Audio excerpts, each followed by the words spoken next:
Apparemment, Napoléon disait, l'armée roule sur son estomac.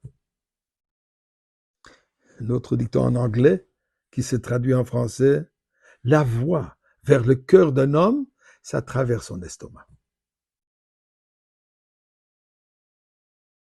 La nourriture, manger, est une obsession parfois, préoccupation. Je m'excuse et je vous remercie pour vos souhaits. Apparemment, l'industrie de la nourriture cachère aux États-Unis, elle vaut plus que 2 milliards de dollars. Ça me paraît une somme astronomique. Je parle juste que le cachère. Combien de Juifs déjà mangent le cachère? Pas assez. Pourtant, c'est une somme astronomique. Mais c'est quoi la raison de cette nourriture? Pourquoi est-ce qu'on mange? J'en parlerai dans quelques instants, mais d'abord, remercions Dieu pour toute la nourriture et toutes les autres choses qu'il nous donne. Mizmo le soy de hori ola de noy kol haaretz. Ivdu es adonai besimcho boy lefano b'nono.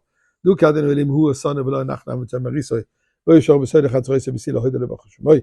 Ki toy v'adonai l'olam chazdo v'yadoy v'doremunosoy. Chers amis, donnons de la tzedaka pour aider d'autres personnes et acheter de la nourriture.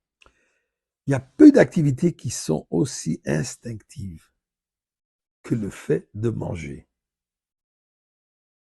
Un besoin corporel, ça ne demande pas beaucoup de réflexion apparemment. Ça, un peu de préparation, ça dépend ce qu'on veut manger. Mais Baruch Hashem, de nos jours, tout est disponible. Pourtant, la Torah exige qu'avant de mettre quoi que ce soit dans notre bouche, on s'arrête un instant, on récite une bénédiction. Quelle bénédiction? Je vous invite, il y a des sites qui nous donnent exactement quelle bénédiction pour quelle nourriture. Ceci, ce fait de faire une bénédiction avant qu'on consomme quoi que ce soit, nous donne un moment de réflexion. D'où est-ce qu'elle provient, cette nourriture?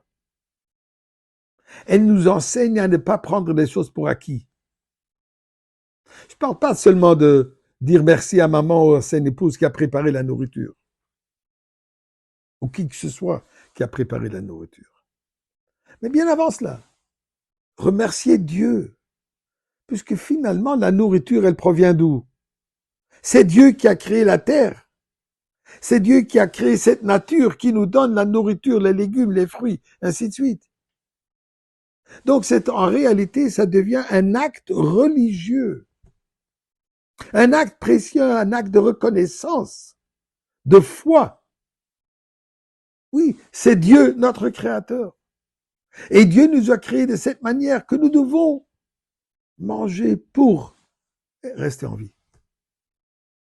Mais ce n'est pas qu'on vit pour manger, on mange pour vivre.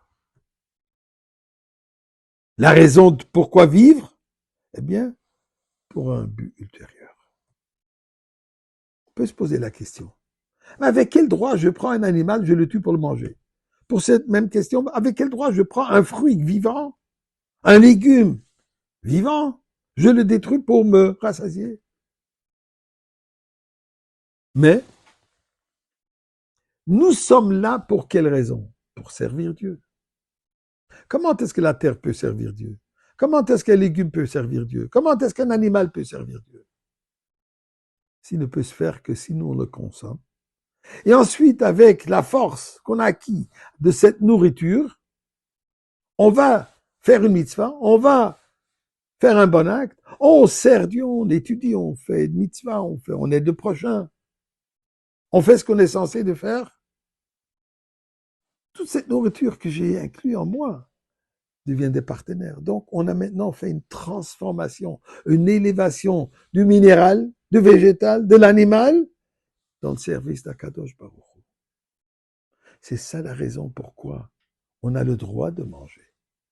Et même, on a même une obligation de manger, puisque comme la Kabbalah nous enseigne, qu'au moment de la création, il y a eu 288 étincelles divines qui sont tombées dans cet univers, Et c'est à nous de les élever. On peut les élever comment? De cette manière, en mangeant et en utilisant ses forces pour servir Dieu. Par cela, nous transformons l'univers entier en un endroit pour la présence divine, qui culmine avec la venue de Mashiach, où là, tout ce processus aurait atteint sa perfection. Le bon Shalom aujourd'hui.